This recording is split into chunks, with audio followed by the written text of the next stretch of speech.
A Chinese mercenary fighting for the Russian military has claimed that 8 North Koreans in Ukraine officers were killed in action during their first day of deployment, according to the Kyiv Post. The mercenary, who goes by the name Dian Yuzhan on social media, made the claim during a live broadcast with another Chinese mercenary who was reportedly returned to China after fighting for Russia in Ukraine. The video was shared by ex-user YU Tuzel. Kyiv Post has been able to partially establish Dian Yuzhan's identity but cannot verify the claims made in the video.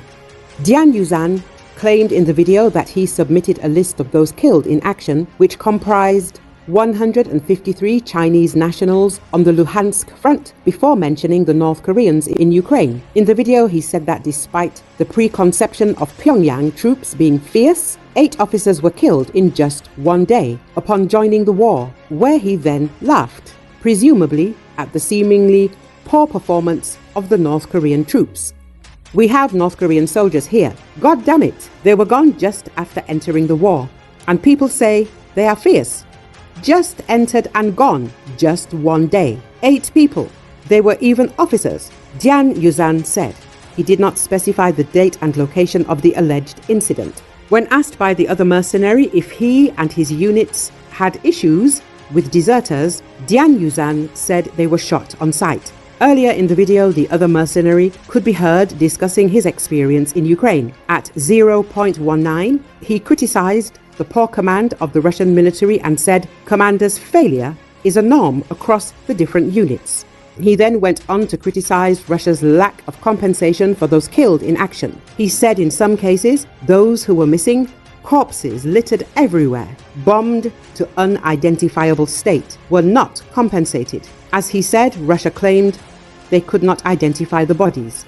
Recall back in 2022, Russia has made attempts to involve foreign forces in the fighting in Ukraine, when the Russian command began to realize that the war would not be a quick one, but rather the opposite. The high level of casualties even then created a relative problem in terms of the proportion of forces and means needed for defense and offensive. Today, more than 550,000 Russian troops are involved in Ukraine, which is 3 times more than in 2022 at the beginning of the full-scale invasion.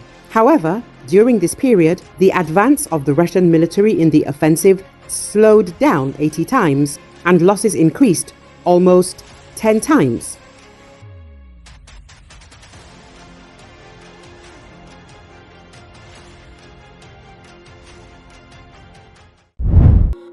For enterprises in Russia were attacked by drones of Ukraine.